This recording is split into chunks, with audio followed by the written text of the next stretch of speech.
नमस्कार जय जगन्नाथ आशा करुँची समस्ते भल थे मु भी बहुत बढ़िया अच्छी तो मु वेलकम करुँची मो channel Ankita recipe and blogs रे। तो चलतु स्टार्ट करवा आज वीडियो ता सांगरे गोटे रेसिपी। तो देखिपे ये श्राद्ध चलती यहाँ हूँ मो सासू माँ 2 नंबर श्राद्ध। तो मु सकाल उठिकी मो नित्यकर्म सारिकी मु प्रथम खीरी बसई नौ।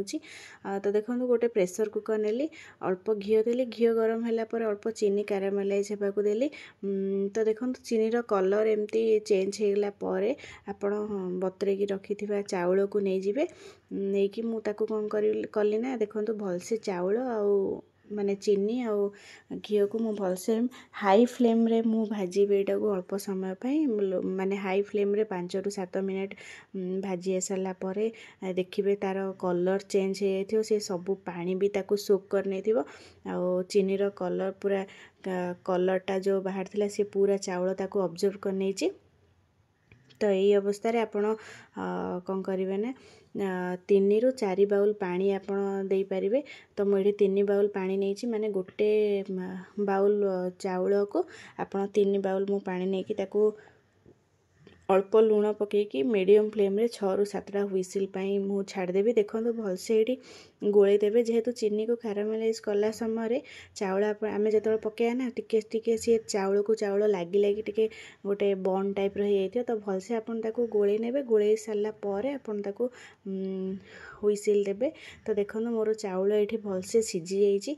तो देखो आप जो चाउल खीरी प्रेसर एमती करेंगे ना से चाउल को आप गोटे घंटा बतरे नहीं। देखो मो पाखापाखि 250 ग्राम चाउल को नहीं 250 ग्राम चाउल पाखापाखि मुझे नहीं लीटर 1.5 लीटर क्षीर मोर हुइसिल पर देखो मु काढ़ला पर चाउल बहुत बढ़िया भाव सीझी जाइए। मु गोटे डंकी नहीं कि भलसे मेस करनेली मेस कर सारा पर मोर मु सीझा क्षीर देइचे ये आप कंचा क्षीर भी दे पारे। आ गोटे कथा जो आम सिमेई करते ना तो भाजिकी ड्राई फ्रुट्स नेबे जदि बहुत टेस्ट लगे। बट मुझे चाउल खीर रे मु काजुटा को कंचा ही निए ता फ्लेवर गोते बहुत बढ़िया आसए। तो से मु कंचा काजू को ये नहीं अल्प अलैच को गुंड करके नहीं जाइए। तापर देखो मुझे मिल्क मेड नेली मिल्क मेड नेला पर जेहेतु मुझे मिल्क मेड देइछि अल्प चीनी नहीं माने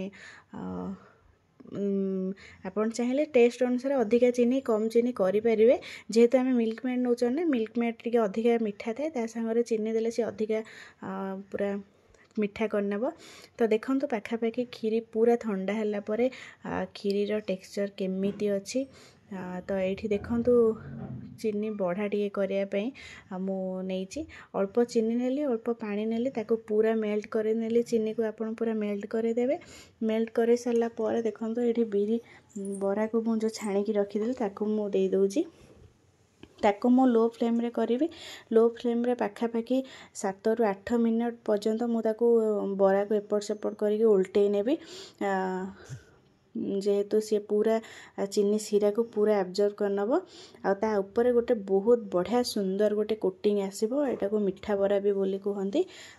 तो देखो मु भलसे ताको एपट सेपट 5 ରୁ 7 मिनट पूरा उल्टे नेउची सी अल्प अल्प ठंडा हे आसिले सी कोटिंग पूरा ता ऊपर पूरा कोटिंग गोटे बढ़िया सुंदर कोटिंग गोटे स्टार्ट हो गला मोर ये पाखापाखि देखो चीनी सीरा सबू गुड़ा को भलसे पूरा सोक कर नहीं देखुए आ बिल्कुल मोर पैन रे चीनी सीरा ही नहीं।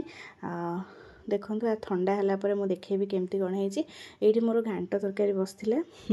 तो देखो ता ऊपर केमती गोटे बढ़िया कोटिंग होती। तो तापर देखो ये दही बैगण मुझे प्रस्तुत कर नहीं देखो चिप्स भी मुझे छाणुली टिके तापर मु आंबिला प्रस्तुत कर आपण ताको ओडिया रे श्राद्ध रे आपण आंबिला करा जाए जोड़ा कि फल तार सारू आ बोईतालु आ मूला तार होची मेन परिबा।